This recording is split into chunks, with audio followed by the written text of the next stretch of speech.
A report by the Auditor General has warned of a potential catastrophe for the farming industry because the country isn't prepared to cope as it should be in the event of an outbreak of foot and mouth. Opposition parties say New Zealand is at risk of a major biosecurity breach, and the government has been trying to address the issue, it says, on the cheap. Federated Farmers Biosecurity spokesman and National Vice President Dr. William Rolleston joins me now.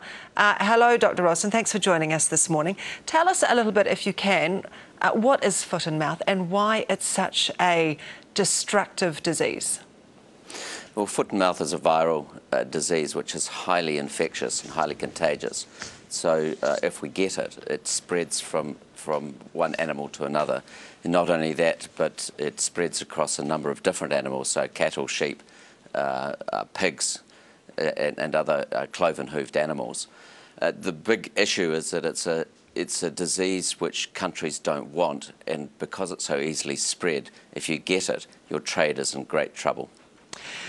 So the Auditor General says that we aren't prepared in such a way to cope with an outbreak. That must be alarming to you. What the Auditor General said was that we're not adequately prepared. They didn't say that we are not prepared. There's a lot of preparation that's gone on, but the whole nature of an audit report is to actually find the things that aren't right so they can be fixed. So what the Auditor General did was to look at recent incursions like Didymo and PSA, Varroa, and also the Taurus simulation that MPI did on foot and mouth last year. And in fact, the ministry itself has identified in those exercises and in those operations problems that they've had in executing them, and particularly around the planning. And the Auditor General has picked up on that, and I think it's quite right that they did. OK, so in layman's terms, what isn't happening now that needs to happen to protect our farmers? Most of it is around planning, strategic planning, and deployment of staff in a major outbreak.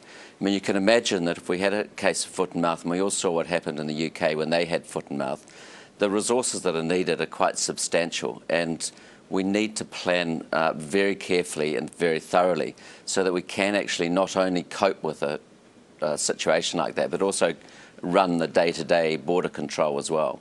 And the other thing is, in terms of planning, is we don't just concentrate on foot and mouth. There are a lot of other diseases that we actually need to know, and if we have the right planning, we can make decisions more quickly.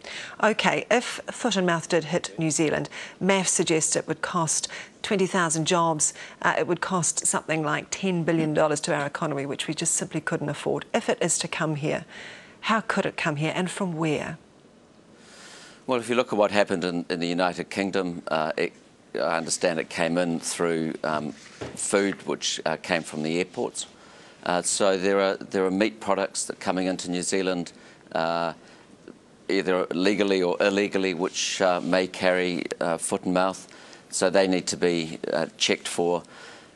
And also there are specific countries which have foot and mouth, which we don't want those sort of products from. We don't get them from. But there's always the issue of illegal imports. All right, we have to leave it there. Dr. William Rolleston from Federated Farmers. Appreciate your time this morning. Thank you.